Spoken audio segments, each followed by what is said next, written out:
A crise coletiva que nós estamos vivendo devido à pandemia de coronavírus nos mobiliza muito a ajudar, a fazer algo para o enfrentamento dessa crise. É muito natural que muita gente se sinta mobilizada a ajudar.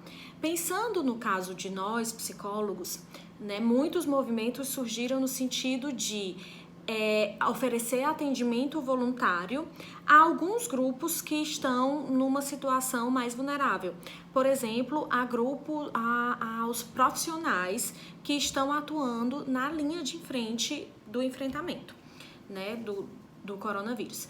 E aí que são os profissionais de saúde, quem trabalha em hospital e clínica e etc. E aí é muito legal ver essa mobilização. A solidariedade é fundamental para processos de resiliência comunitária e ela faz bem não só para quem recebe a ajuda, mas também para quem oferece a ajuda.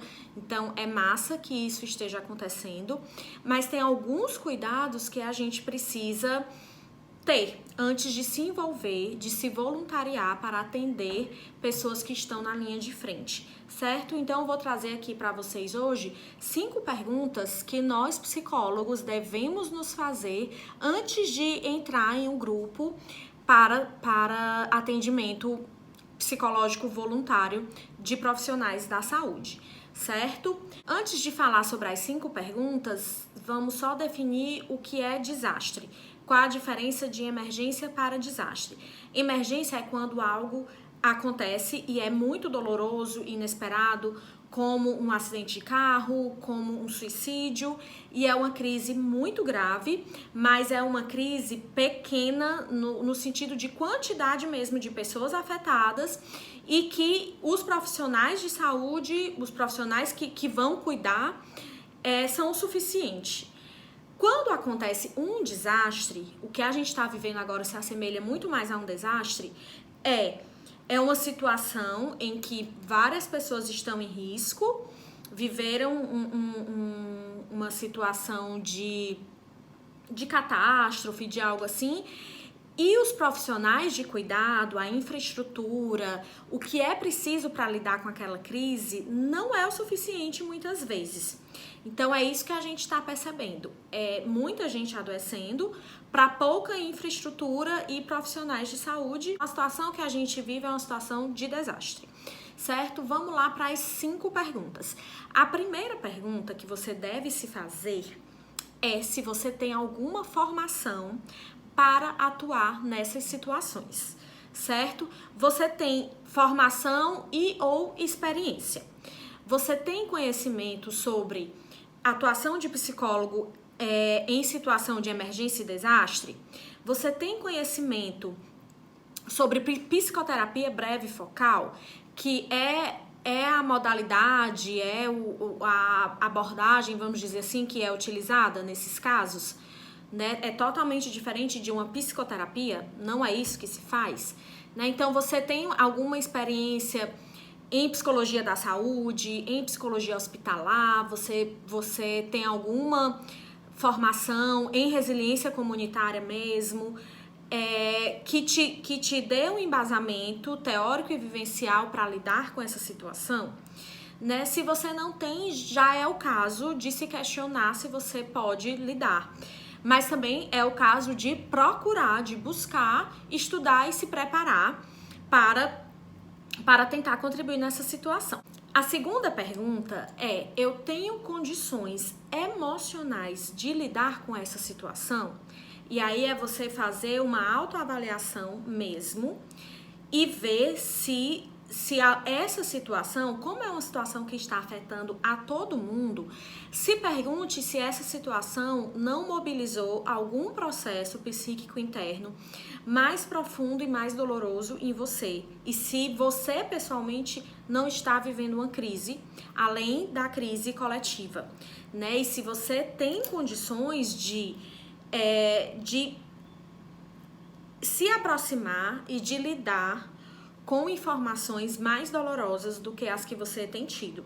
Algumas pessoas têm tido a reação de autoproteção, de autopreservação, de não acompanhar as notícias, de não acompanhar a realidade do que está acontecendo, de não ter noção, contato com a realidade mais dura do que está acontecendo, né? Do que está acontecendo nos hospitais, por exemplo. Se você sente essa necessidade, maravilhoso. Se poupe, né? Se poupe e se preserve.